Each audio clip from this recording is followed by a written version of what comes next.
संसद का शीतकालीन सत्र शुरू। प्रधानमंत्री ने की संसद को सुचारू रूप से चलाए जाने की अपील। कहा, लोकतंत्र की मजबूती और युवा सांसदों के लिए संसद सत्र को बनाए प्रोडक्टिव।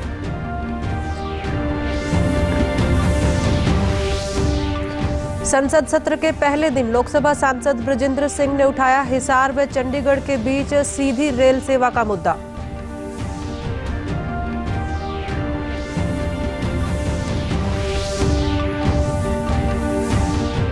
मुख्यमंत्री मनोहर लाल ने हरियाणा टैक्स बार एसोसिएशन के कार्यक्रम टैक्स अधिवक्ताओं से कर संवाद में की शिरकत। कार्यक्रम में जीएसटी और टैक्स प्रणाली पर की गई चर्चा।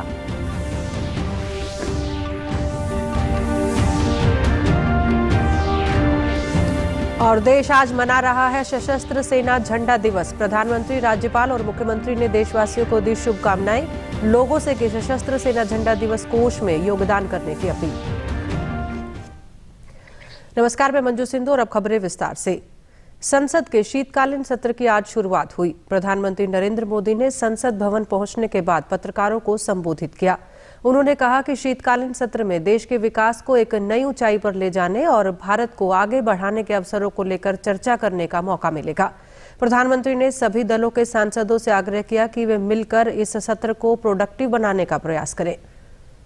सभी दलों से, सभी सांसदों से इस सत्र को और अधिक प्रोडक्टिव बनाने की दिशा में सामूहिक प्रयास हो। वहीं प्रधानमंत्री ने कहा कि भारत से विश्व की अपेक्षाएं बढ़ी हैं और भारत वैश्विक मंच पर अपनी भागीदारी बढ़ाता जा रहा है। उन्होंने कहा कि G20 सम्मेलन विश्व के सामने भारत का सामर्थ्य जताने का बहुत बड़ा अवसर है। प्रधानमंत्री ने कहा कि अमृतकाल की यात्रा में हम आगे बढ़ रहे हैं। ये सिर्फ एक डिप्लोमेटिक इवेंट नहीं है, लेकिन ये G20 समिट एक समग्र रूप से मैं भारत के सामर्थ्य को विश्व के सामने प्रस्तुत करने का अवसर है। इतना बड़ा देश, मदर ऑफ डेमोक्रेसी, इतनी विविधताएं, इतना सामर्थ्य, पूरे विश्व को भारत को जानने का एक बहुत बड़ा अवसर है। संसद का शीतकालीन सत्र आज से शुरू हो गया है। उपराष्ट्रपति जगदीप धनखड़ ने राज्यसभा के सभापति के रूप में कार्यभार संभाला। प्रधानमंत्री नरेंद्र मोदी ने सदन के साथ साथ राष्ट्र की ओर से सभापति को बधाई दी और सभापति के संघर्षों को सराहा। वहीं प्रधानमंत्री ने कहा कि मौजूदा सरकार लगातार सामाजिक रूप से हाशिए पर खड़े समुदाय के प्रतिनिधित्व को सुनिश्चित कर रही है। संघर्षों के बीच जीवन यात्रा को आगे बढ़ाते हुए आज जिस स्थान पर पहुंचे हैं वो देश के कई लोगों के लिए अपने आप में एक प्रेरणा का कारण है। महामहिम राष्ट्रपति श्रीमती द्रौपदी मुर्मू के रूप में देश की गौरवशाली आदिवासी विरासत हमारा मार्गदर्शन कर रही है। इसके पहले भी श्री रामनाथ कोविंद जी ऐसे ही वंचित समाज से निकलकर देश के सर्वोच्च पद पर पहुंचे थे और अब एक किसान के बेटे के रूप में आप भी करोड़ों देशवासियों की, गांव, गरीब और किसान की ऊर्जा का प्रतिनिधित्व कर रहे हैं। हिसार के लोकसभा सांसद बृजेंद्र सिंह ने आज संसद सत्र के पहले दिन हिसार व चंडीगढ़ के बीच सीधी रेल सेवा का मुद्दा उठाया। हिसार क्षेत्र की एक दीर्घकालिक मांग रही है। हाल ही में सांसदों की रेलवे अधिकारियों के साथ हुई बैठक के लिए जब सांसद बृजेंद्र सिंह ने लोगों से सुझाव मांगे थे, तब भी इस रूट पर रेल सेवा की मांग की गई थी, जिस पर सांसद ने हर संभव प्रयास का वायदा किया था। सांसद ने लोगों की इसी मांग को आज लोकसभा के इस सत्र के पहले ही दिन उठाया। Region Planning Board for its regional growth potential. It will also be housing an integrated manufacturing cluster soon.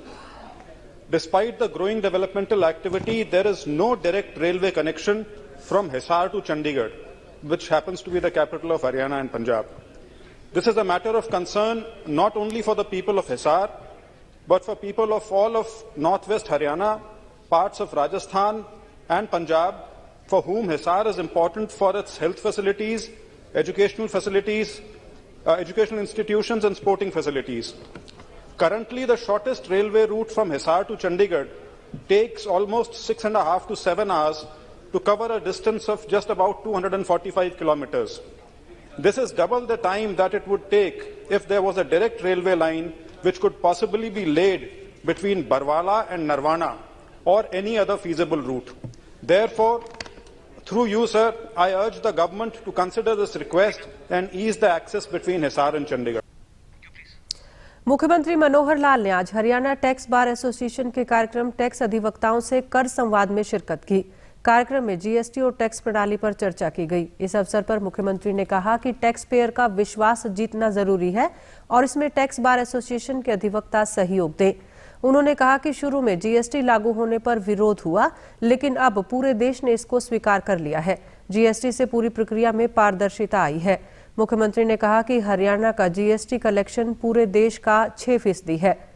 एक देश एक टैक्स में पूरे देश में समरूपता आई है। उन्होंने कहा कि टैक्स रजिस्ट्रेशन के लिए जागरूकता जरूरी है और 1 वर्ष में ज्यादा से ज्यादा नए व्यापारी वॉलंटियर रजिस्ट्रेशन कराने वाले 3 वकीलों को सम्मानित किया जाएगा।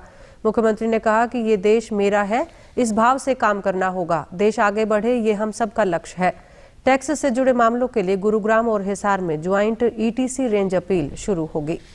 देश भर में आज सशस्त्र सेना झंडा दिवस मनाया जा रहा है। ये दिवस हर साल आज ही के दिन शहीदों और मातृभूमि की रक्षा करने वाले सशस्त्र बलों के जवानों को सम्मानित करने के लिए मनाया जाता है। प्रधानमंत्री नरेंद्र मोदी ने संसद के शीतकालीन सत्र के पहले दिन संसद को संबोधित करते हुए सशस्त्र सेना झंडा दिवस पर सभी देशवासियों को शुभकामनाएं दी और भारतीय सशस्त्र बलों को सलाम किया। फ्लैग डे की भी शुभकामनाएं देता हूं। मैं इस सदन के सभी आदरणीय सदस्यों की तरफ से देश के आर्म फोर्सेस को सैल्यूट करता हूं। राज्यपाल बंडारू दत्तात्रेय ने ट्वीट करते हुए कहा कि सशस्त्र सेना झंडा दिवस पर साहसी नायकों, उनके परिवारों और दिग्गजों की वीरता को सलाम। हमारे देश के सम्मान की रक्षा में उनका समर्पण अतुलनीय है। मुख्यमंत्री मनोहर लाल ने आज गुरुग्राम में सशस्त्र सेना झंडा दिवस के अवसर पर भारतीय सेनाओं व देशवासियों को अपनी शुभकामनाएं दी और उनके अदम्य साहस का सम्मान किया। मुख्यमंत्री ने देशवासियों व सेना के जवानों के नाम अपने संदेश में कहा कि सशस्त्र सेना झंडा दिवस पर हम अपनी सेना और उनके परिवारों के अदम्य साहस को सलाम करते हैं, जो विभिन्न विपरीत परिस्थितियों में भी अपने अजेय पराक्रम से देश की सीमाओं को सुरक्षित रखते हैं। मुख्यमंत्री ने सभी से सशस्त्र सेना झंडा दिवस कोष में योगदान करने की अपील की। गृह एवं स्वास्थ्य मंत्री अनिल विज ने कल देर शाम अंबाला छावनी स्थित सुभाष पार्क के ओपन एयर थिएटर में दास्ताने अंबाला के पहली बार मंचन के बाद लोगों को संबोधित किया। इस दौरान उन्होंने कहा कि अंबाला की भूमि पवित्र भूमि है और यहीं से देश को आजाद कराने के लिए ज्वाला जली थी। गृह मंत्री ने कहा कि 400 करोड़ रुपए की लागत से आजादी की पहली लड़ाई को समर्पित शहीद स्मारक अंबाला के जीटी रोड पर बनाया जा रहा है। इस स्मारक में विभिन्न माध्यमों से जंग आजादी को दिखाया जाएगा। पहले हिस्से में अंबाला छावनी में क्रांति की ज्वाला, दूसरे हिस्से में हरियाणा और तीसरे हिस्से में समूचे देश में 1857 की क्रांति को विभिन्न तरीकों से प्रदर्शित किया जाएगा। गृह मंत्री ने कहा कि शहीद स्मारक में इतिहास प्रदर्शित करने के लिए 6 प्रमुख इतिहासकारों की समिति बनाई गई है। शहीद स्मारक में 85% सिविल वर्क पूरा हो चुका है, जबकि 8 वर्क के टेंडर जल्द ही दिए जाएंगे। इन सारे चीजों को दिखाने के लिए जीटी रोड के ऊपर आजादी की पहली लड़ाई का स्मारक, बेहतरीन स्मारक बनाया जा रहा है। लगभग 400 करोड़ रुपए का वो स्मारक बनेगा और उसमें जंगे आजादी की सभी गाथाएं अलग अलग माध्यमों से उसमें दिखाई जाएंगी।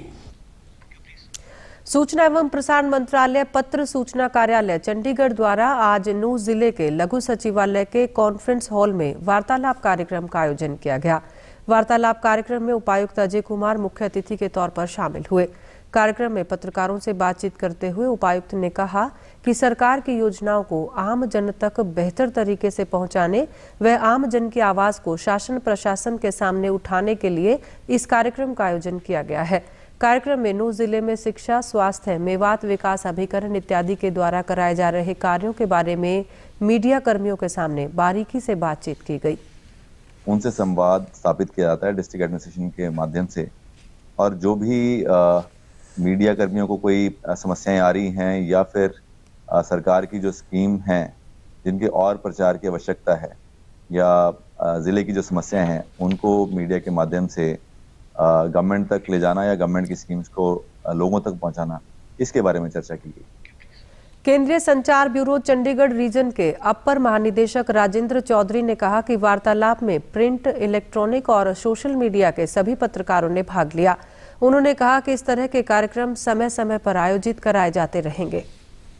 उद्देश्य ये है कि हम डिस्ट्रिक्ट लेवल तक की मीडिया तक अपनी पहुंच बनाएं, उनके सामने जिला प्रशासन के संबंधित अधिकारियों को लेकर आए, इन द सेंस कि वो दोनों आमने सामने बैठ के इंटरेक्शन करें, कैसे मीडिया को हम और पॉजिटिव तरीके से अपनी स्कूलों में जोड़ सकते हैं, कैसे जानकारी का प्रभाव बढ़ा सकते हैं। डीपीआरओ साहब जो जिले के हैं उनके माध्यम से ये बात हुई कि हम समय समय पर मीडिया से मिलें, उनको जानकारी ज़्यादा से ज़्यादा उपलब्ध कराएं, जिससे जो एक पॉजिटिव न्यूज़ डिसेमिनेशन है वो बढ़ाई जा सके। और अब अंत में इस बुलेटिन के मुख्य समाचार एक बार फिर।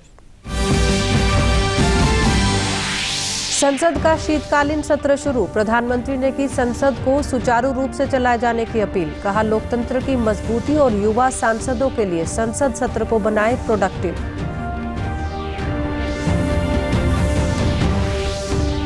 संसद सत्र के पहले दिन लोकसभा सांसद ब्रजेंद्र सिंह ने उठाया हिसार व चंडीगढ़ के बीच सीधी रेल सेवा का मुद्दा।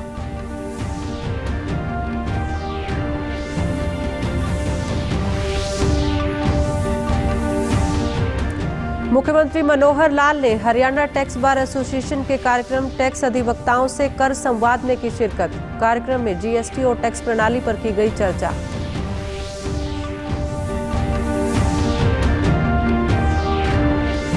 और देश आज बना रहा है सशस्त्र सेना झंडा दिवस। प्रधानमंत्री, राज्यपाल और मुख्यमंत्री ने देशवासियों को दी शुभकामनाएं। लोगों से की सशस्त्र सेना झंडा दिवस कोष में योगदान करने की अपील।